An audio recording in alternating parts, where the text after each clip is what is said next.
Bonjour à toutes et à tous, ravie de vous retrouver pour le JT de ce mardi 6 décembre. Nous nous intéresserons aujourd'hui à l'information anti-gaspillage alimentaire, à la durée maximale de la période d'essai et au déficit foncier. C'est parti!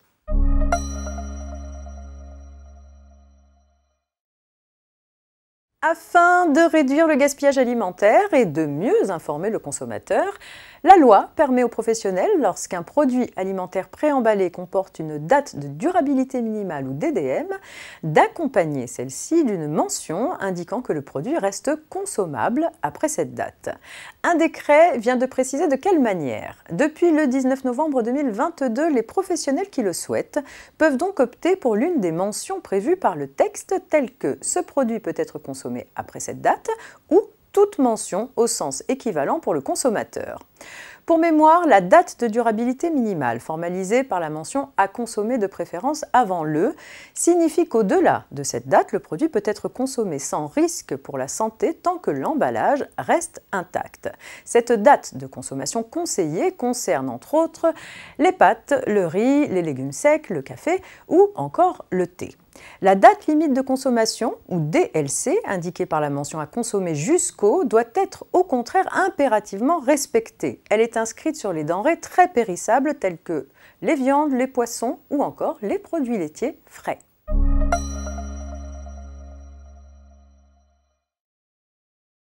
En 2008, les règles de durée maximale de période d'essai ont été insérées dans le Code du travail. Mais la loi avait prévu qu'il restait possible d'appliquer les durées plus longues prévues par un accord de branche conclu avant le 26 juin 2008. Il fallait néanmoins que la durée de la période d'essai reste raisonnable, ainsi que l'exige la jurisprudence au regard de la Convention numéro 158 de l'Organisation internationale du travail.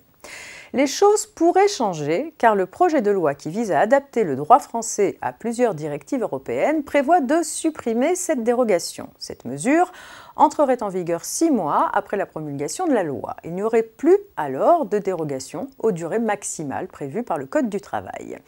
À suivre.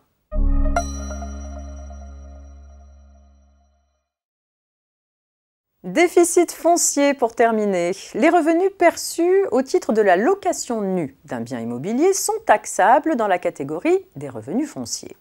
Les charges se rapportant à cet immeuble sont déductibles des revenus fonciers si le bien est effectivement loué. En revanche, si le bien est resté vacant, ces charges ne peuvent pas être déduites, sauf si le propriétaire apporte la preuve des diligences accomplies pour donner son bien en location.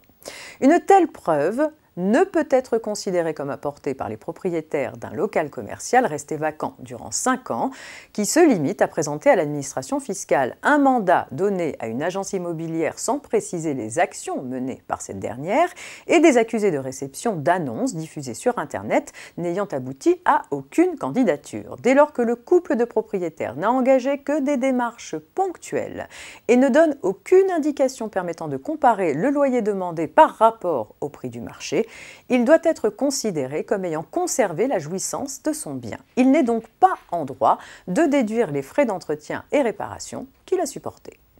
C'est la fin de cette édition. Très bonne journée à toutes et à tous. On se retrouve demain mercredi pour la suite de l'actualité juridique.